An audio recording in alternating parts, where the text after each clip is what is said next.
Howdy, folks. You're listening to Smarticus Tells History, the podcast where we discuss some of the wacky and crazy stories your friends may have told you. So sit down, have a beer or two, and let's learn a thing or two. Hello again, ladies and gentlemen. If you are here for the first time, then welcome to the podcast, and if you like what you hear, please leave a review and listen to our previous episodes. If you are a loyal listener, then I welcome you back after our long hiatus. The topic of this week's short history lesson is of the infamous Roman city of Pompeii, located in Campania, Italy. The date is August 24th, 79 AD. I want you to try and picture yourself in a traditional Roman garb. Not a toga, but a tunic, which was the more practical and comfortable piece of clothing reserved for indoors. As you were sitting there at your lunch table eating a meal that you or your wife prepared for you and your children, of roasted chicken, bread, some vegetables with a glass of wine, the floor suddenly begins to shake. Startled, you and your family run outside to see what is happening. Is it a stampede of the local livestock? A simple earthquake? As you look around, you discover something even worse and more deadly. Mount Vesuvius has erupted yet again for the second time that day after a smaller eruption just a few hours earlier. Only this time it was much bigger and not just putting on a show. Large amounts of volcanic debris, ash, smoke, and scorching deadly gas is rolling across the sky, making its way toward your city. You grab your family and begin making your way out of the city, carrying only a handful of items. One of which is a statue of the god of luck, hoping and praying it would be enough to save your family. But as you run down an alley, what was midday only a few moments ago quickly turns into night, almost at the flip of a switch. You look up to see the debris, ash, smoke, and scorching hot gases are moving much faster than your family can go, and you are soon overtaken. As you now lie there on the ground, you try to cover your mouth with a thin piece of fabric you are wearing, but it too isn't enough. You breathe in the toxic fumes, and your family soon perishes, along with the other citizens of Pompeii. Your family is encased in hardened volcanic ash as your body begins to decompose, leaving an exact impression of your last moments. A scary thought for sure, and such a horrible way to go. But this is exactly what happened to a family and many others on that tragic day. The entirety of Pompeii remained covered in ash, frozen in time. The city was almost completely untouched for roughly 2,000 years, until a group of explorers in 1748 arrived looking for ancient artifacts unrelated to Pompeii, and they began digging. Those explorers soon discovered that even after 2,000 years of storms, animals, and earthquakes, the city was almost exactly as it once was. Household items were still laid out in the streets, skeletons remained exactly where they had fallen, and later archaeologists even found fruits and bread preserved in jars. After almost 300 years of excavations, nearly a third of the city still remains buried. The researchers and archaeologists are in no rush, though. The important aspect of discoveries like this is maintaining the preservation. So what was the city of Pompeii? Who were its people? What did they do? Pompeii had a population of about 10,000 to 20,000 people and was an exceptionally thriving city being next to the Bay of Naples. Street vendors, much like the markets or bazaars we see on television, lined its already narrow streets selling items such as clothing, jewelry, food, slaves, prostitutes, and many more. The city was one of the very few to have running water from an aqueduct that came from the lower Apennine Mountains. It provided water to many fountains that ran through the city, as well as to numerous homes of the wealthy. Pompeii and a few of the other towns in the area were able to thrive also due to the soil it sat on. The thing about volcanoes is that they provide nutrients and minerals to the surrounding land when they erupt. Since the volcano had erupted before, Pompeii was surrounded by these nutrients, providing excellent farmland, particularly for olives and grapes.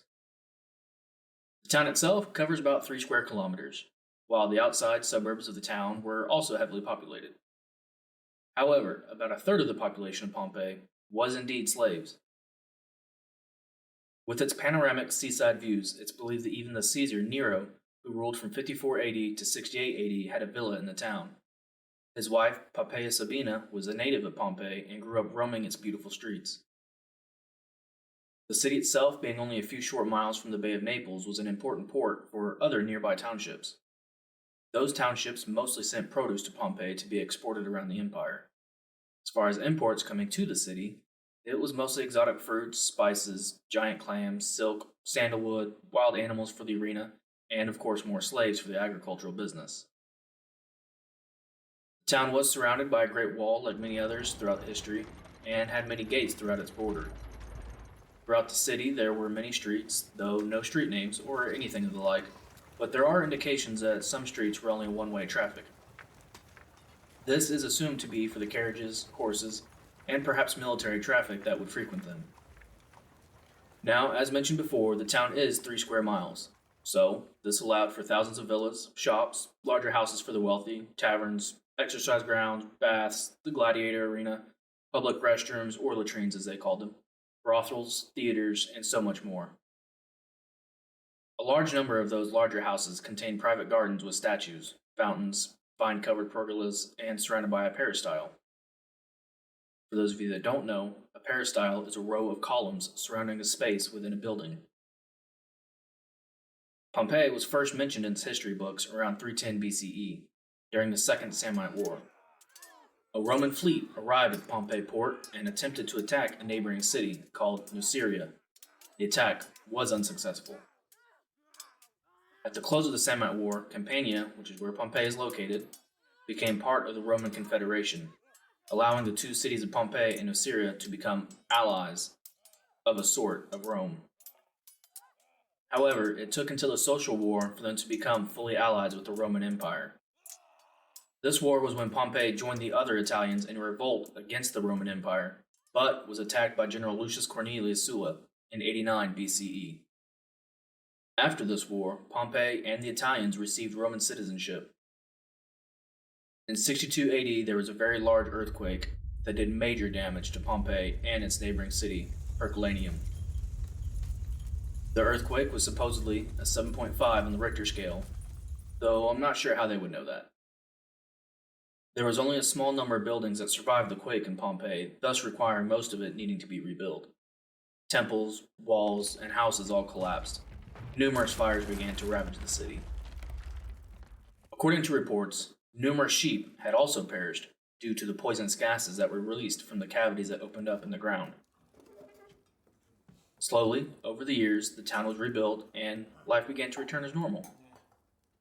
Earthquakes continued for the next decade, which should have been a large indicator for the city, but they were only mild ones at best, so the population thought nothing of it.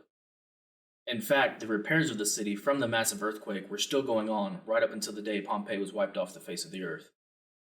In the summer of 79 AD, fish began floating dead in the bay, springs and wells began drying up, and vines on the side of Mount Vesuvius began to wilt and die. In the morning of August 24th, 79 AD, a massive bang erupted from the volcano. The magma that had been slowly building over the years had finally reached its pressure point.